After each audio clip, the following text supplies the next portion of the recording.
জয় নিতাই, জয় গৌর। এই মাসটা হচ্ছে কার্তিক মাস এবং দামোদর মাস। আমাদের বৈষ্ণবীয় ক্ষেত্রে দামোদর বলা হয়।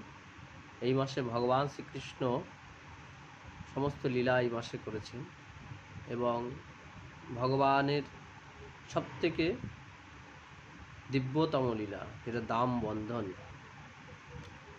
যশোদা মা ভগবান শ্রীকৃষ্ণকে উদরে, দাম মানে দড়ি এবং দাম বন্ধন, উদরকে দড়ি দিয়ে বেঁধেছিলেন, কিন্তু সেটা দড়িটা হচ্ছে মায়ার দড়ি, সেটা হচ্ছে প্রেমের দড়ি।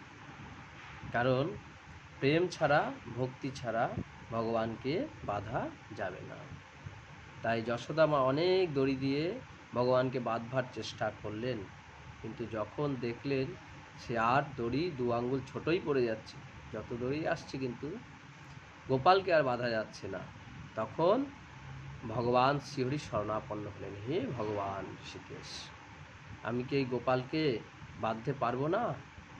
তখন গোপাল হাসি মুখে সেই মায়ের ভালোবাসাটাকে তিনি বন্ধন করে নিলেন প্রেমের ডরে। এই হচ্ছে দমবন্ধন লীলা। আর এই মাসেই আমরা একাদশী পালন করছি, রমা একাদশী। আগামী দিন একাদশী গেছে, আজকে দ্বাদশী। তাই সব ভক্তরা যারা যেখানে যেভাবে অবস্থান করছেন, এই মাসটা খুব গুরুত্বপূর্ণ মাস। এই মাসে কেউ আমিষ আহার করবেন না।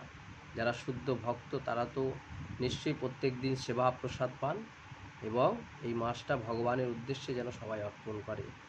তাই দামোদর মাসের কৃপা দামোদর করবেন, এই জন্য অবিচল ভক্তি যেন ভগবান দামোদরের প্রতি থাকে, এই সবার প্রতি আমার ধারণা রইল।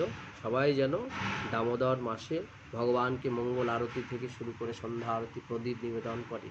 এই মাসে প্রদীপ প্রজ্বলনের খুব মাহাত্ম্য আছে, তাই সবাই যেন প্রদীপ প্রজ্বলন করে, একটা করে প্রদীপ, ঘিয়ের প্রদীপ, ভগবানকে আরতি দর্শন করে। প্রথমে চরণে 4 বার, নাভিতে 2 বার, মুখমণ্ডলে 3 বার এবং সর্ব অঙ্গে 7 বার প্রদীপ ভগবানকে অর্পণ করবে।